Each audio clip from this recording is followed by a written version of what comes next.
ओम नमः शिवाय। माया निर्मित नगर में शील निधि की कन्या पर मोहित हुए नारद जी का भगवान विष्णु से उनका रूप मांगना। भगवान का अपने रूप के साथ उन्हें वानर सा मुंह देना।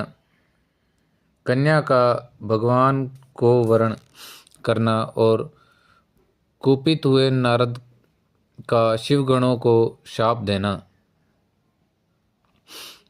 सूत जी कहते हैं, महर्षियों, जब नारद मुनि इच्छा अनुसार वहाँ से चले गए, तब भगवान शिव की इच्छा से माया विशार श्री हरि ने तत्काल अपनी माया प्रकट की। उन्होंने मुनि के मार्ग में एक विशाल नगर की रचना की, जिसका विस्तार 100 योजन था। वह अद्भुत नगर बड़ा ही मनोहर था। भगवान ने उसे अपने वैकुंठ लोक से भी अधिक रमणीय बनाया। नाना प्रकार के वस्तुएं उसी नगर की शोभा बढ़ाती थी, मगर स्त्रियों और पुरुषों के लिए बहुत से विहार स्थल थे। वह श्रेष्ठ नगर चारों वर्णों के लोगों से भरा था। वहाँ शील निधि नामक ऐश्वर्यशाली राजा राज करते थे। वे अपने पुत्र का स्वयंवर करने के लिए उद्यत थे, अतः उन्होंने महान उत्सव का आयोजन किया था। उनकी कन्या का वरण करने के लिए उत्सुक हो चारों दिशाओं से बहुत से राजकुमार पधारे थे, जो बहुत प्रकार की वेशभूषा तथा सुंदर शोभा से प्रकाशित हो रहे थे। एक राजकुमार से वह नगर भरा पूरा दिखाई देता था। ऐसा सुंदर राजनगर को देख नारद जी मोहित हो गए। वे राजा शील निधि के द्वार पर गए। मुनि शिरोमणि नारद को आया देख महाराज शील निधि ने श्रेष्ठ रत्नमय सिंहासन पर बैठाकर उनका पूजन किया। तत्पश्चात उनकी सुंदरी कन्या को, जिसका नाम श्रीमती था, बुलवाया और उसे नारद जी के चरणों में प्रणाम करवाया। उस कन्या को देखकर नारद मुनि चकित हो गए और बोले, हे राजन, यह देव कन्या के समान सुंदरी महाभागा कन्या कौन है? उनकी यह बात सुनकर राजा ने हाथ जोड़कर कहा, मुने, यह मेरी पुत्री है। इसका नाम श्रीमती है। अब इसके विवाह का समय आ गया है। यह अपने लिए सुंदर वर चुनने के निमित्त स्वयंवर में जाने वाली है। इसमें सब प्रकार के शुभ लक्षण लक्षित होते हैं। महर्षि, आप इसका भाग्य बताइए।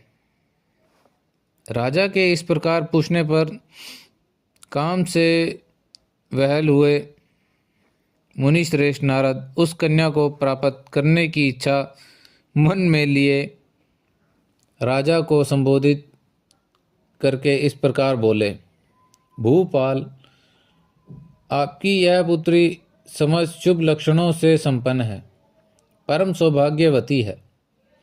अपने महान भाग्य के कारण यह धन्य है और साक्षात लक्ष्मी की भांति समस्त गुणों की आगार है। इसका भावी पति निश्चय ही भगवान शंकर के समान वैभवशाली, सर्वेश्वर, किसी से पराजित न होने वाला वीर, काम विजयी और संपूर्ण देवताओं में श्रेष्ठ होगा। ऐसा कहकर राजा से विदा ले इच्छा अनुसार विचरने वाले नारद मुनि वहाँ से चल दिए। वे काम के वशीभूत हो गए थे। शिव की माया ने उसे विशेष मोह में डाल दिया। वे मुनि मन ही मन सोचने लगे कि मैं इस राजकुमारी को कैसे प्राप्त करूं। स्वयंवर में आए हुए नरेशों में से सबको छोड़कर यह एकमात्र मेरा ही वर्ण करे, यह कैसे संभव हो सकता है। समस्त नारियों को सौंदर्य सर्वथा प्रिय होता है। सौंदर्य को देखकर ही वह प्रसन्नतापूर्वक मेरे अधीन हो सकती है, इसमें कोई संशय नहीं है। ऐसा विचार कर काम से विहीन हुए मुनिवर नारद भगवान विष्णु का रूप ग्रहण करने के लिए तत्काल उनके लोक में जा पहुँचे।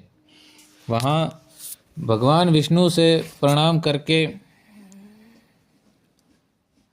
वे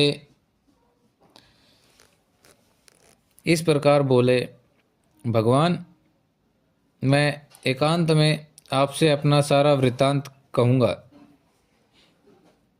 तब बहुत अच्छा कहकर लक्ष्मीपति श्री हरि नारद जी के साथ एकांत में जा बैठे और बोले, मुने,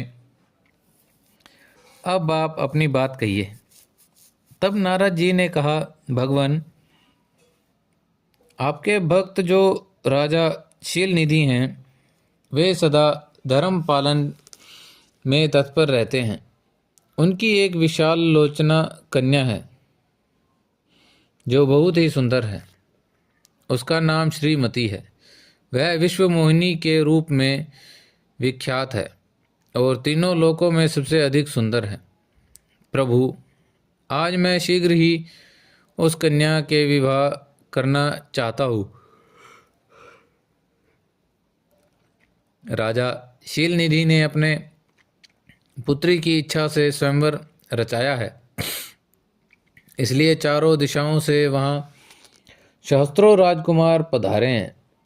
नाथ, मैं आपका प्रिय सेवक हूँ, अतः आप मुझे अपना स्वरूप दे दीजिए, जिससे राजकुमारी श्रीमती निश्चय ही मुझे वर ले।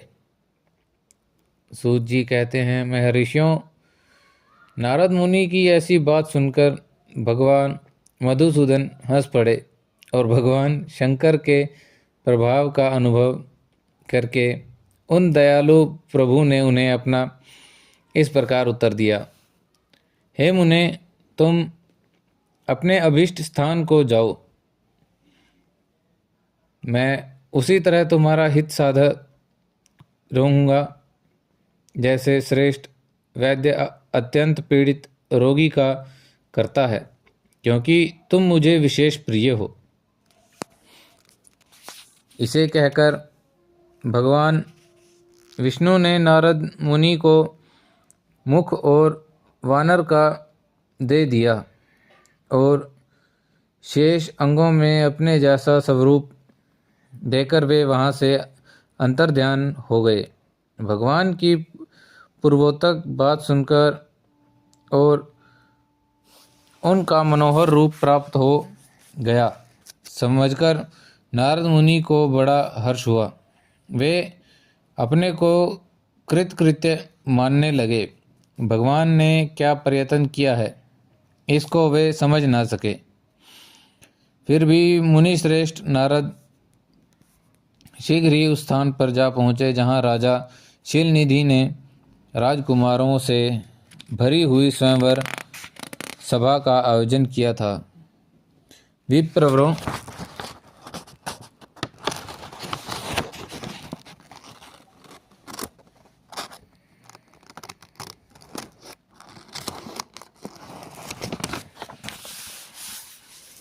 राजपुत्रों से घिरी हुई वह दिव्य स्वयंवर सभा दूसरी इंद्र सभा के समान अत्यंत शोभा पा रही थी। नारद जी उस राज्यसभा में जा बैठे और वहां बैठकर प्रसन्न मन से बार बार यही सोचने लगे कि मैं भगवान विष्णु के समान रूप धारण किए हुए हूँ, अतः वह राजकुमारी अवश्य मेरा ही वरण करेगी, दूसरे का नहीं। मुनि श्रेष्ठ नारद को यह ज्ञात नहीं था कि मेरा मुंह कितना कुरूप है। उस सभा में बैठे हुए मनुष्यों ने मुनि को उनके पूर्व रूप में ही देखा। राजकुमार आदि कोई भी उनके रूप परिवर्तन के रहस्य को न जान सके। वहाँ नारद जी की रक्षा के लिए भगवान रुद्र के 2 पार्षद आए थे, जो ब्राह्मण का रूप धारण करके गुण भाव से वहाँ बैठे थे। वे ही नारद जी के रूप परिवर्तन के उत्तम भेद को जानते थे। मुनि को कामवेश से मूढ़ हुआ जान से वे दोनों पार्षद उनके निकट गए और आपस में बातचीत करते हुए उनकी हंसी उड़ाने लगे, परंतु मुनि को काम से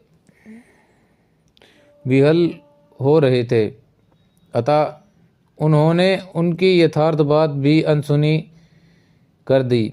वे मोहित हो श्रीमती को प्राप्त करने की इच्छा से उसके आगमन की प्रतीक्षा कर